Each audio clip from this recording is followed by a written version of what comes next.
कैसी होनी चाहिए और किस दिशा में होनी चाहिए? हाँ, गणेश जी की मूर्ति पूजा के लिए 5 प्रकार की हो सकती है। पहली लकड़ी की मूर्ति जो कि हम नीम के या आम के पेड़ की बना सकते हैं, जो कि पवित्र मानी जाती है, जिसको मुख्य द्वार के ऊपर रखा जाता है। दूसरी मूर्ति पूजा के लिए जो खासकर इन 10 दिनों में पूजा के लिए बनाई जाती है, गोबर से बनाई जा सकती है। गाय के गोबर से अगर मूर्ति बनाई जाए तो वो लक्ष्मी प्राप्ति के लिए बहुत अच्छा उपाय माना जाता है। इसके अलावा हम हल्दी की गांठ, बहुत सारी हल्दी की गांठ जो देखने में गणेश जी जैसी लगती हैं, उनको गणेश जी मानकर और उनकी अगर पूजा अर्चना की जाए तो उसको हरिद्रा गणेश जी बोला जाता है, और जो हमारे घर में धन ज्ञान की वृद्धि करता है। इसके अलावा चावल के आटे की भी मूर्ति बनाई जा सकती है, और चावल के आटे से मूर्तः हमारे घर के अंदर धन का जो फ्लो है उसको बढ़ाती है। मिट्टी की मूर्ति भी हमारे परिवार के अंदर सुख शांति और समृद्धि लेके आती है। और अगर हम एक दंत श्याम वर्ण अगर गणेश जी लेके आते हैं तो वो हमारे घर परिवार में पराक्रम की बढ़ोतरी करते हैं।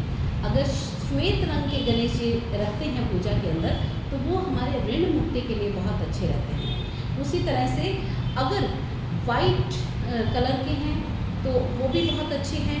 4 भुजा अगर रक्त वर्ण के हैं तो वो संकट मोचक के रूप में माने जाते हैं, और अगर 10 भुजा वाले हैं तो वो महागणपति के रूप में उनकी पूजा की जाती है।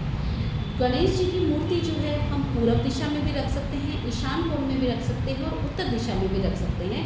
बस इतना ध्यान रखिए कि वो दक्षिण मुखी ना हो। इसके अलावा जो भी मूर्ति है उसके साथ उनका वाहन मूषक होना चाहिए और हाथ में लड्डू जरूर होना चाहिए, क्योंकि ये दोनों होने से उनकी जो पावर है, उनकी एनर्जी बढ़ जाती है। इसके अलावा मेन हमारे पास प्रश्न आता है कि उनकी जो सूंड है वो दाईं तरफ होनी चाहिए या बाईं तरफ होनी चाहिए। तो देखिए, एक तो उनके दोनों तरफ उनकी पत्नियां जो रिद्धि और सिद्धि जो है विराजमान होती है। तो अगर दाईं तरफ सूंड वाले गणेश जी हैं तो वो सिद्धि विनायक होते हैं, यानी आपको सिद्धियां प्रदान करने वाले होते हैं। और अगर बाईं तरफ वाले हैं तो वो विघ्न विनाशक होते हैं, वो आपके आने वाले संकट या कोई प्रेजेंट में आपका संकट है तो उसको दूर करते हैं। तो इस तरह से हम अलग अलग गणेश जी की मूर्तियाँ की स्थापना कर सकते हैं। जहाँ तक बात करें कि उनको फूल, हम गुड़हल के फूल चढ़ा सकते हैं, चमेली के चढ़ा सकते हैं, पारिजात के फूल चढ़ा सकते हैं, और अगर चतुर्थी के दिन उनको बेल का जो फल चढ़ाया जाए तो इससे भी इनको विशेष लाभ रहता है। साथ में मैं आप सबसे एक प्रार्थना भी करना चाहूँगी कि मूर्तियाँ कोशिश करें इको फ्रेंडली हों, जो प्रकृति के अनुसार हों, प्रकृति को किसी तरह का नुकसान ना पहुँचाए।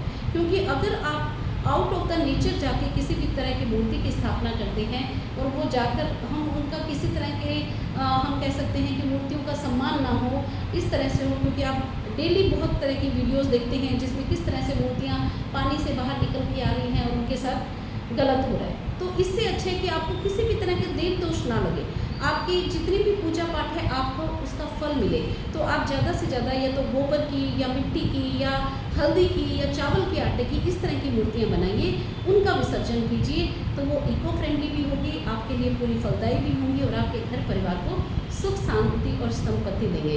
गणपति बप्पा मोरया।